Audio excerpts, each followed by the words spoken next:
This episode is about fear and doubt. I'm Rachael Keefe, and this is Monday's Muse.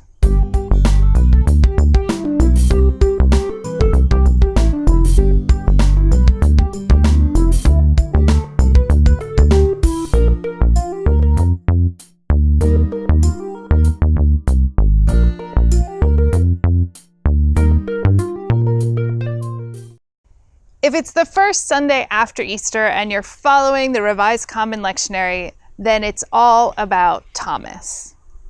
And Thomas gets a bad rap. He's, Thomas, doubting Thomas. But if you really look closely at the story, Thomas had something right. The story tells us that the disciples were gathered in a locked room on Easter afternoon. Except for Thomas. Thomas was out and about, and they were locked away because they were afraid that they too would be crucified for treason, for blasphemy, like Jesus was.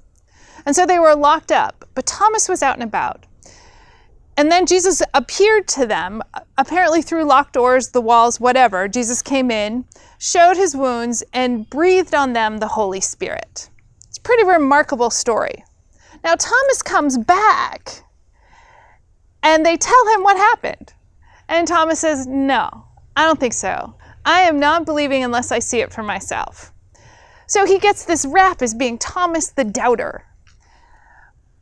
But he had no reason to believe them because these are people who encountered the risen Christ, but nothing changed.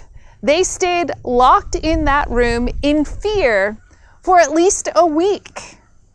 Because Jesus came back a week later and they were all still there. And Thomas probably spent the whole week saying, unless I see it for myself, put my hands in the wounds, I'm not going to believe.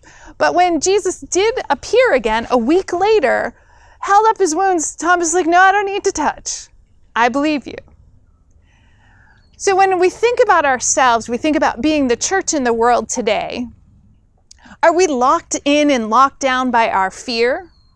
Or are we out living resurrection, living new life in the world around us?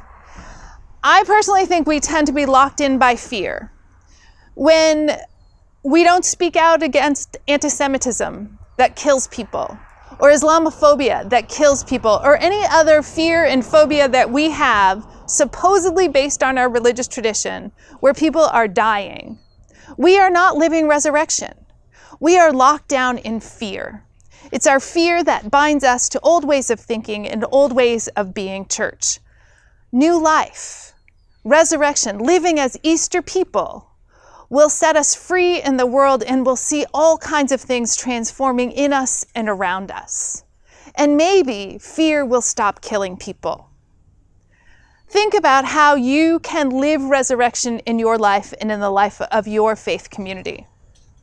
Thanks for joining us, and we'll see you next week.